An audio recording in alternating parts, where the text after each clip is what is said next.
Today, wanted to talk about something that's been showing up in my life here this last little while that I'm not even sure we're consciously aware of. But let's talk about the word pleasure. Pleasure is, let's start with personal pleasure first, but it's the most personal, intimate, amazing, happy inducing part of who we are as a human being is our pleasure. That tingling, that rippling down our spine, the movement of the energy, the orgasmicness, the tickles, the tingles, the fun, the taste, the flavor, the smell, the richness. And far too often we're in a world where those things are somehow blocked. They're inhibited by rules, religion, society, money, etc. We're living constantly in this place where we're being forced to resist through all these rules or these societal conditionings, etc., to not be in a place where we can be in pleasure. Firstly, things like being busy all the time, having to go to a job and satisfy the job and then feed the kids and do the work and do the laundry and do the housework and all this kind of stuff. We end up not having time to spend any time, even catching our breath. So we run on this hamster wheel all day long. And if we do have pleasure, it's maybe 5 or 10 minutes worth of intercourse with our partner, or maybe a quick bath, etc. But we don't get the time that we really need to be with our body to explore it, to feel it, to get in that innocent state of some form of pleasure. And I really think that the solution to a lot of things that are going on in the world is to get people in a state where they can unashamedly pursue their pleasure. I know a lot of people like something simple like self-pleasure. As children, they had to hide in the bathroom and lock the door, or hide under the sheets and minimize their sound, their self-expression, their energeticness, and then it fed into their whole life. If their parents weren't like kind of run away and locked to themselves in their room and were quiet and stuff, they set the example for their children. And we never really get a place where it's acceptable to be in our full expression of pleasure through sound, through noise, through orgasmicness, whatever. And I'd like to invite a little bit of an exploration for each person that's listening to this to see what's blocking our pleasure, what stories, what thing keeps us small in our pleasure. And I'd really like to encourage people to start to explore a pleasure practice. And I'm not just talking about self-pleasure or sexual touch of ourselves. I'm talking about a good example is I had a beautiful Italian meal last night. It was spaghetti pomodoro, and I sat there and I breathed it in, and it would just tantalize my taste buds, and I grounded myself and I breathed, and then I felt the heat and I felt the texture. I rolled it on with my fork and my spoon and took it and saw the creaminess and the flavor, and I put it in my mouth, and then the richness started to go, and the creaminess and the texture of the pasta, and it was almost like orgasmic just to my taste buds. My taste buds were just like savoring the next bite and then chewing it gently and just feeling it and feeling all the textures. That was pleasure. That was through food. And then another pleasure that I find sometimes if I can get really quiet, or I lay out I've got a blanket and I sit on the edge of the lake here, and I feel the wind blow across my face and feel the roughness of it, because it's never just like consistent. It's got little bumps and jags in it, and then looking up at the sky and seeing the clouds and the blue and the percolation of the clouds and feeling the heat on my body. That's pleasure as well. But often we don't take that time to get in enough presence in our body to have that full experience. So making that time, kind of spending that time to go and be in a pleasurable state with yourself. Can you imagine a world where this might not be as easy if you don't have a nude beach nearby or whatever, but where you could feel that sun on every part of your body? They actually say it's completely healing to have sunshine on your butthole. That may sound weird, but it's a place that never sees any sun. It's never experienced that. And there's all these beautiful vitamin D and other things that go in on your skin when it receives sun. But societally, that wouldn't be acceptable. But what about when the sun gets on our yoni, our lingam, our breasts, our intimate parts, the taint of between? Those are pleasurable. They can be fun. And do you think without shame and guilt, being able to explore that, it can be freeing? And then you get open to more. And I'm not condoning. I'm sure hoping for a world where stuff like this will be acceptable. What people do with their bodies when they're separate from other people, and the shame and guilt that's around nudity and our bodies is deplorable. And I pray to open reality to where there's places that this can happen. You can go where you want, or you buy a sunshade that blocks around your space but lets the sun in, and people don't have to look and shame people. How much of our pleasure is dictated by what our parents might think and our friends might think, and that guilt and shame that somebody might see you and say something behind your back or whatever. But as we awaken more, that stuff isn't important anymore. I could care less what people think of me. My friend and I were at the restaurant last night celebrating my birthday, and she's like, I just love to take all my clothes off and enjoy this meal naked. And I'm like, yeah, wouldn't that be amazing? But in this reality, and with all the shame and the guilt and whatever, and health codes violations and all this kind of stuff, to do that, we'd be arrested. And it wouldn't be fun for anybody. So looking at all this stuff, starting to know what our pleasures would be. Why do we hold ourselves back? Who decided whether or not I can choose to be with a person for touch? Can you imagine if you could walk up to a person and you weren't worried about being attacked or raped or anything, or all the shames and guilts, and we just started on a clean slate? Imagine just like being as a child. And if a boy walked up to a girl without any shaming or whatever that's going on, can you imagine he walked up and he just says, can I hold your hand? And you were 3 or 4 or 5, and it was like, yeah. And then, can I touch your face? Yeah. And then the tingles happen, and that pleasure happens of being in interaction with another person. Well, at what point did it start to be not okay to ask your friend if you could touch them, whether they were male or female? And then we're stuck into the choices of moving forward. You might be sitting with a person that you're really attracted to and you really want to be sexual with them, but the societal hierarchy says, oh, you got to go on dates and you got to get to this point, and then once the woman's decided or the man's decided or whatever, then you choose to share intimacy with that person. Or maybe you got to wait until you're married before you can share intimacy.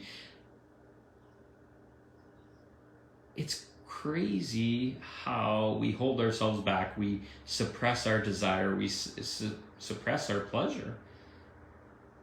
Can you imagine if you could go to a place where it had safe boundaries and everybody was trained and could talk, and then you could start to negotiate? Geez, I'm feeling really like having touch tonight. And what would be the problem if that touch was touching a breast or touching a lingam or touching something, as long as there's consent with everybody and you had a place where you could do that and there was no dirtiness or shame or guilt around it, but it was a completely private place. Nobody would know what you did. There's this like childish fun, this play. And maybe you'd explore more. Maybe if there wasn't the requirement that you need to be attached or move into a relationship with a person or make a commitment, because the craziness, all this stuff, we make a commitment, we go into partnership with a person, etc., etc. And when it's no longer serving us, we just have to crash it and burn it and start all over. We throw that person out because it didn't work out or whatever, and we end up having to destroy our world so we can go resume again because there's a rule that you can only love one person. Well, what if you had a world where you could love as many people as you want? Where sexuality was not bound to one person. And I'm not talking about finding a whole bunch of partners to have sex with or building a harem or whatever you want to call it. I'm saying if you're attracted to a person, go explore that. And honestly, do you want to have a long-term commitment with a person before you even know if you're sexually compatible with that person? There's a lot of societal stuff that just forces us to seek love outside of ourselves, seek pleasure outside of ourselves because that's the only way or whatever. Well, what if you could go to places and explore pleasure and find out more about a person, be intimate with them, and then over time, you know that that's the proper relationship. You know that that's a person that you want to be with because now you've connected at all those deep levels and without attachment or without an escalator of, okay, once this has happened, I have to move in and I have to give a ring and I have to plan for marriage and then have kids and all this kind of stuff.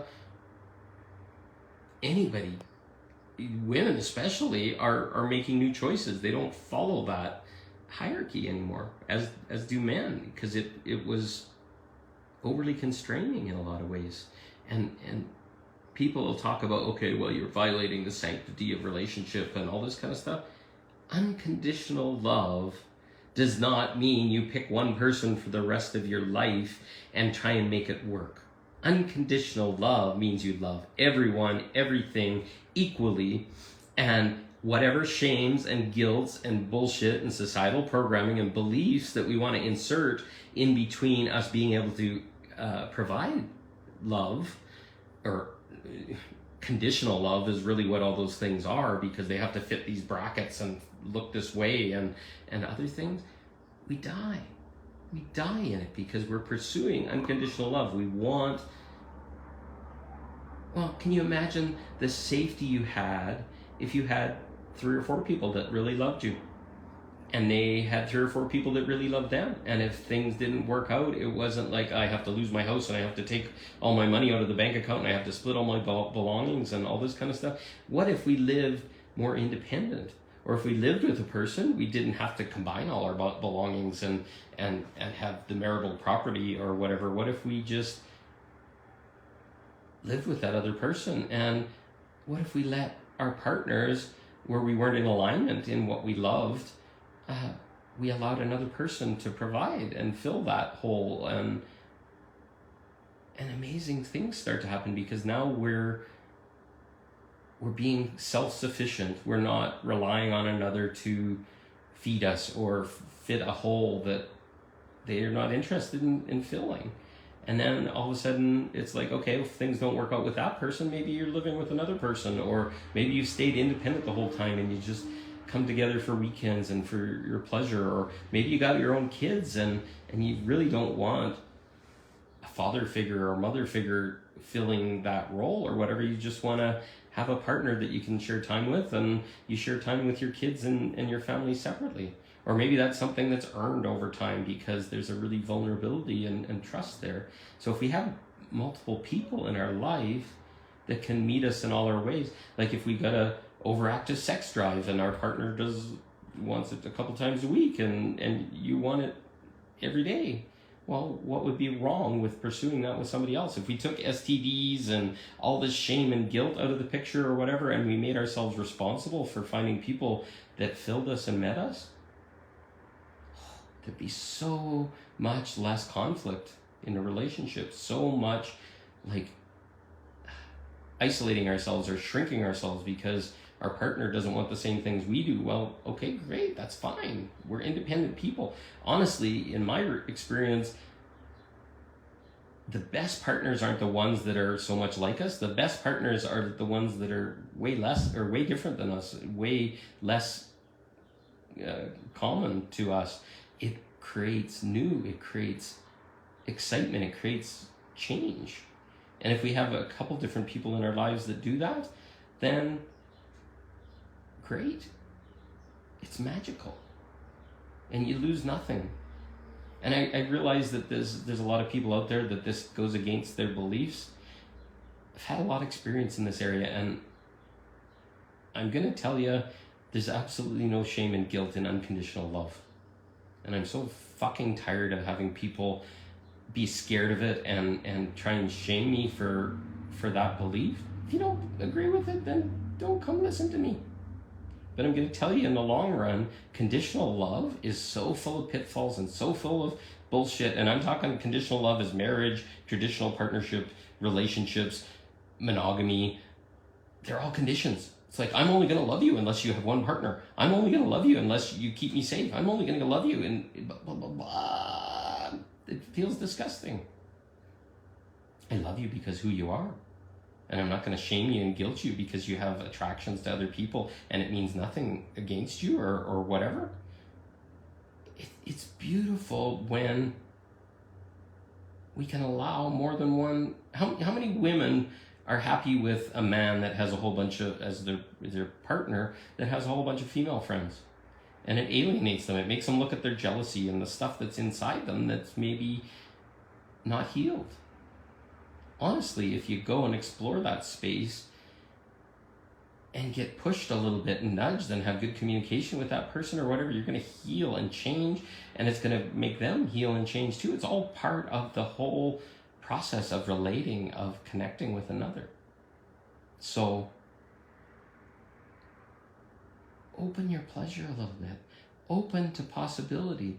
And I talked about a big range, like going into a group space where you can negotiate touch and talk to other people. That's the advanced end of the stage. But what about having more than one person that you have intimate conversations with, and I'm talking about depth and being vulnerable about your scares and your worries and stuff. If you do all that stuff and you start to be open to allowing more than one person to meet you at that level, you're going to find new variations and new tests. Sorry, there's a very loud beeping noise going over here. But can you imagine that? All of a sudden now you're making choices for you. Wonderful, it's the garbage truck. You're making choices for you, and your pleasure starts to expand. Your passion expands. Your ability, your range, what you can ask for, what you can offer. And then can you imagine having a conversation just saying, hey, this is what I want. This is what I want to feel. I want to feel someone touch my body, touch this part of my body. Maybe it's about a part of your body that nobody's ever touched before. And now you're in your pleasure enough to say, hey, I'd like you to do that, but I'd like you to do it with these boundaries and try these things.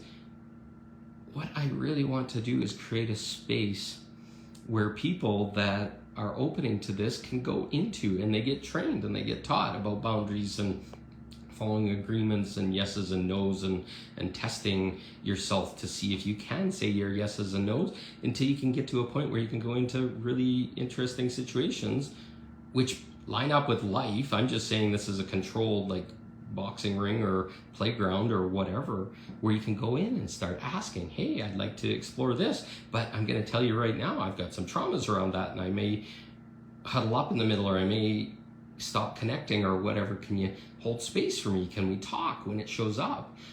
And how are you going to get through those things if you don't have a place where you can kind of push, pull, poke those things and at the same time explore pleasure with it? It's like, okay, this felt really good. Well, it took a long time for us to be able to get so that skin to skin contact felt good or whatever, but then once you've worked through the shame and somebody's witnessed you and you felt good about it, then next time it's like that's your starting point of your pleasure, and you work through it each time you go into that space. And can you imagine that? Just like a workshop space where you go into and everybody drops in on Wednesday night for 2 hours and they go explore their edges with other people that are exploring their edges, and nothing happens without a yes or a no and consent, and then we can start to explore our pleasure. Can you imagine? It's like, oh, I really need a back massage today. Well, where are you going to go to get a back massage? Well, go into that space and say, I want a back massage. And then as we're going through the back massage or whatever, it's like, ooh, how about I take my shirt off? This feels good.